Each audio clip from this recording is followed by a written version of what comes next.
today we want to really answer the question, is it silly to drive a Bronco in the city? So if you live in the city, is it silly to drive a Bronco? Well, we do know, and we do want to point out that on the highway, Marie, I just complimented her saying she's driving well, and her answer was, you're only saying that because I'm driving fast.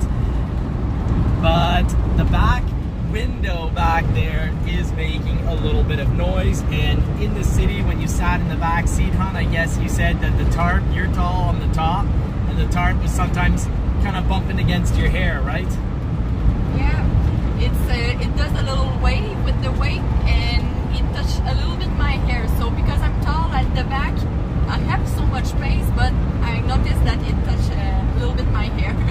Yeah, and of course when we're driving on the highway, that back plastic window flaps around on this one, but it doesn't do it on our Outer Banks Sasquatch high package.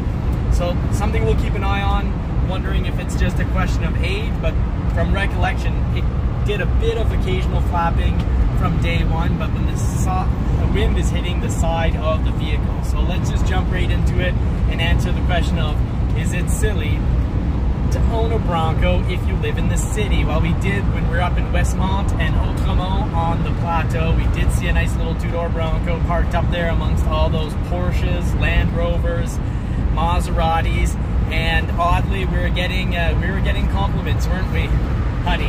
Yeah, people were giving us the thumbs up driving through the city. When we would park the car, people were coming up to us to tell us that the vehicle looked great. All I can tell you is on the highway, got a little bit of shake on the camera here because Quebec roads are horrible. So right off, I'll say the Bronco isn't just for off-road. It's great on the highway because I'm not feeling any of this in my back, and I do have a back injury, and so I'm loving the Bronco. But let's find out how it is in the city. So you might hear Marie swearing a little bit in the background, but in French, so hopefully it'll get by. But we just did Montreal, we did the Plateau, we drove up in the Westmont area to see some incredible houses, and also at the top of the mountain in Montreal, that is the place to be because the view is incredible. You see the entire city, so from the photos you can see all the way down here. So Marie and I drove the Bronco in the city. I mostly drove in the city.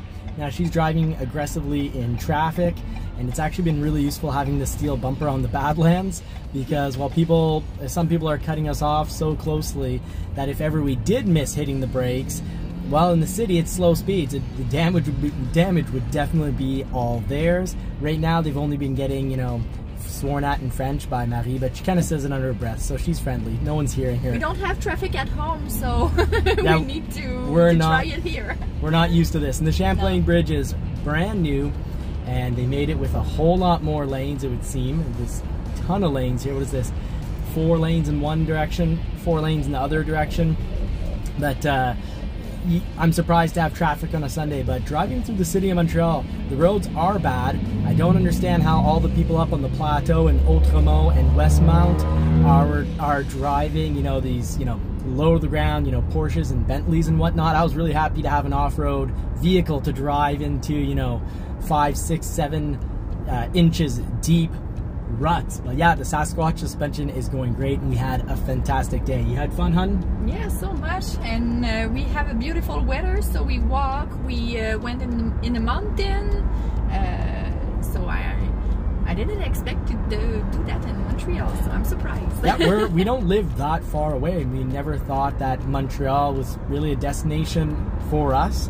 And it turns out if you want to see nature, then yeah, it's actually really amazing. There is, you know, pond with all sorts of fish in it, tons of koi and goldfish just swimming around. That's at the top of a mountain where you can just walk around, get an incredible view, and not far off you can just walk down and there's all sorts of food that you can just pick up, head back into the woods. So we went into the city to check out the woods. Of course, no off-road trails for actual vehicles, but for human off-roading, it was pretty good. I would rate that as a fantastic day. Would you do it again? Yes, thanks to our friends, we found that these greatest spots that we didn't know that we had here in Montreal. And it's funny because one friend is from the other side of the country, from British Columbia. Another one is from Ontario. So us being much more local didn't know about this. So I hope you've enjoyed it. If you have any questions on, you know, the Bronco, go right for it. That's what we're here for. But we definitely recommend a Bronco, you know, for people that critique people for getting a Bronco and then not off-roading. I'm not like that. I think, you know, we do take this off-roading from time to time, but it's just great on all sorts of roads. Very comfortable. Did a 2-hour drive up into the city to get into nature, oddly, and now we're heading 2 hours back, and unbelievably comfortable. The suspension, fantastic. Definitely would recommend either a Badlands for the Bilstein suspension or a Sasquatch. So Johnny from Johnny's Car Care and Reviews, thank you very much for watching. If you made it this far, just comment finisher. And of course, if you hit the like button and the subscribe button, well, that helps feed a poodle. Another thing with the Bronco in the city, though, is that window is either got to be completely open or completely closed. Otherwise, it wobbles horribly. So you can hear that. And it can be quite a bit worse depending where the positioning of the window is. But the huge benefit, pros and cons, the huge benefit is there's no frame on the window, making it a whole lot easier to take the doors off and throw them in the back. Now, he really likes how this hood deflector looks, and good thing, because I don't see how much it is deflecting, because we must have eaten every single bug that was in Quebec today. But that's what happens when you have an upright windshield, and that's the result of having, well, a really nice squared off look. But our other Bronco right here, this has a clear plastic wrap that you can't see because it's really nice quality. But we have been actually, this is the only Bronco that sort of had sand blasted from the road onto the windshield to leave little speckling. So maybe it's working to deflect some things. You do see here along the lip that it did eat up some of the bugs. But these windshields, ideally get them protected with a cover, a 3M or a plastic wrap on the windshields, if possible, to keep from chipping. And that'd be pretty all right if you help feed a poodle. Take care, until next time.